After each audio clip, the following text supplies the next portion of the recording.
Oi, gente. Para quem não me conhece, eu sou a Gabriela. Eu sou a docente que vai ficar responsável pelo Espanhol Básico 1.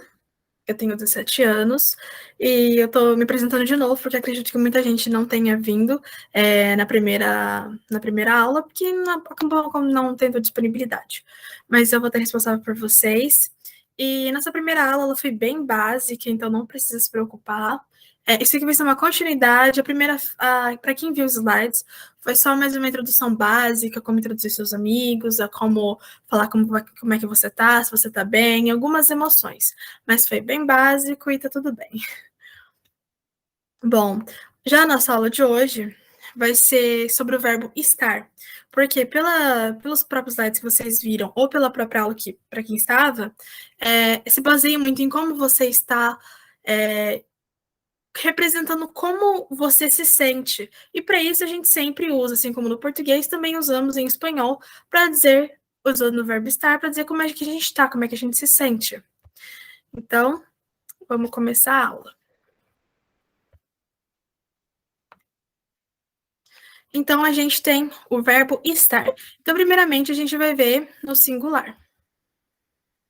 Quando a gente vai falar de diferentes pessoas e como elas estão, a gente vai usar o verbo estar. Eu estou bem, eu não estou bem, eu estou chateada, eu estou exausto, eu estou cansada. A gente viu algum desses adjetivos na aula passada.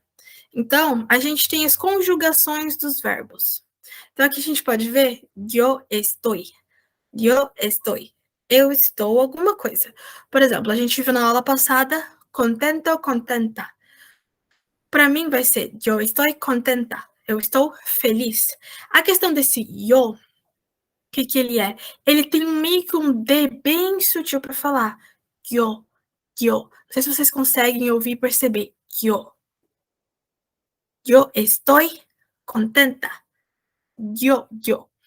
Também comentei na aula passada que eu não vou ensinar o alfabeto do espanhol, porque ele é muito parecido com o português, e as diferenças que a gente vai ter, eu prefiro explicar e demonstrar com vocês com palavras de verdade, sem ter que ficar vendo letra por letra, sabendo que elas são praticamente todas parecidas, tá?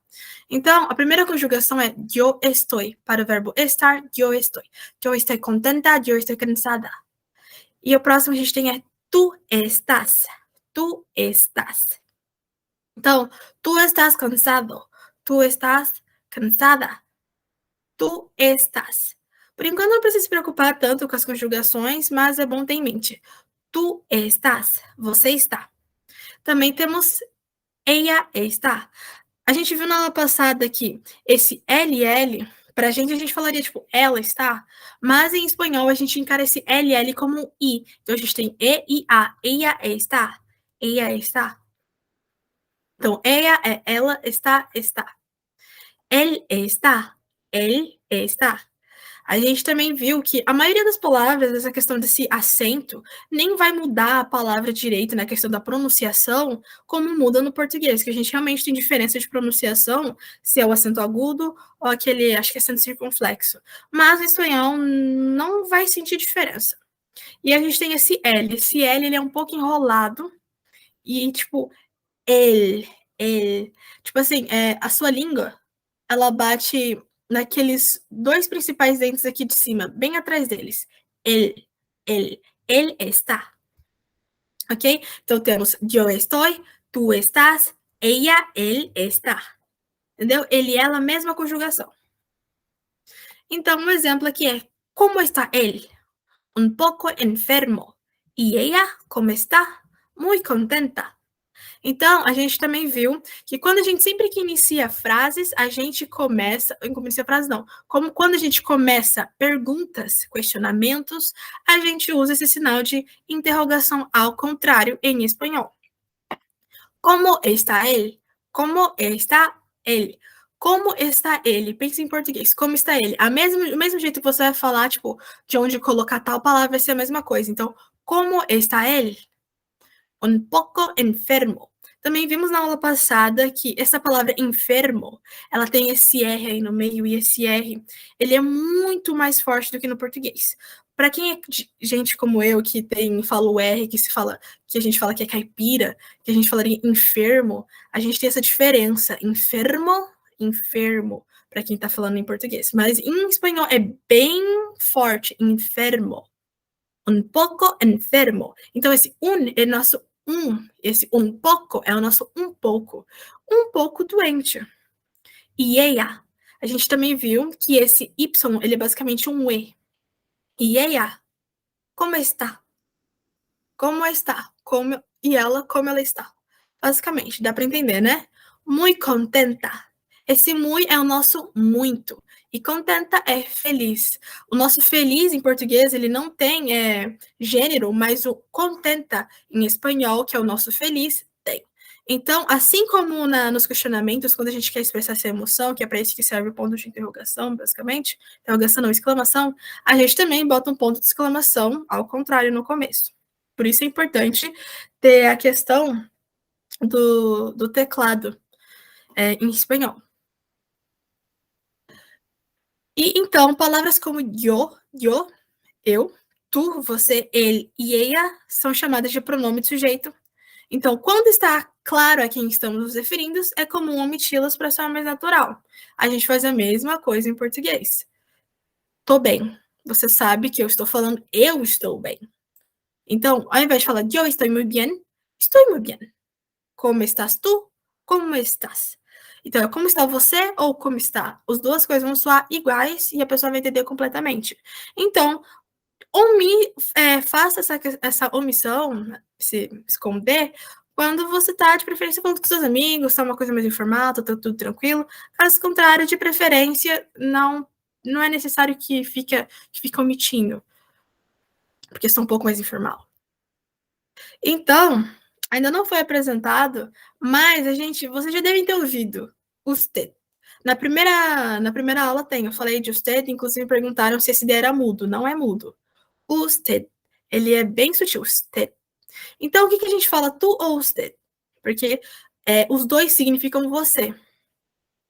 E aqui a gente tem, na Espanha, usa-se tu principalmente em situações informais e com pessoas que conhecemos bem. Mas usa-se usted principalmente em situações formais com o cliente no trabalho ou com alguém mais velho que nós. Então, se a gente vai falar para o nosso chefe, como está você? A gente vai falar, como está usted? Mas a gente está falando com nosso amigo, a gente vai falar, como estás tu? Ou como estás? Mas na América Latina, usa-se usted mais regularmente que na Espanha. Às vezes o utiliza até mesmo com nossos amigos e familiares. Então, a questão tudo depende de onde você quer ir, porque, como eu disse também na primeira aula, o espanhol é uma língua falada em muitos países, então tem muita diversificação de muita palavra. Tem palavra que na Espanha vai significar uma coisa, aí se você vai falar isso, sei lá, na Colômbia, significa outra coisa diferente, às vezes nem existe direito, ou é super incomum. Então, tudo depende de onde é o seu local que você gostaria mais de ir, que você acha que você se conecta mais. Aí temos um exemplo. Buenos dias, senhora Martínez. Martínez. Ouçam bem esse R. O R é forte. Martínez. Como está você? Então, aqui a gente deu para perceber que tem uma situação informal, então a pessoa pega e usa usted, certo? E agora a gente viu o verbo no singular, pessoas singulares. Eu, ele, ela, você. Só que a gente também tem o plural, que é quando a gente fala de mais de uma pessoa. Nós, vós, eles, elas, vocês. Então, aqui no exemplo, como estão tus amigos? Certo? Tá tudo no plural. Tus amigos. Bom, essa questão ainda a gente não vai ver muito bem por agora, essa questão do plural nessas palavras, tipo, estão tus amigos? A gente vai ver mais pra frente, mas por enquanto vamos se manter aqui no básico, que é nosotras estamos. Então, eu comentei na primeira aula também que geralmente o S ele vai ter som de SS, mas existem suas exceções como nosotros, nosotras.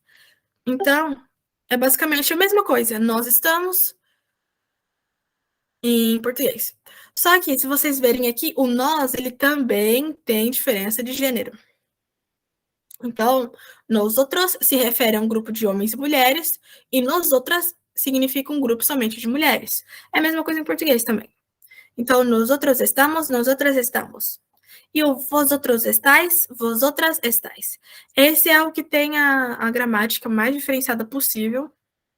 É basicamente o nosso vós, sabe? não é tão comum falar, mas também se fala. Ellos están, ellas están. Então, ellos é ele, no plural.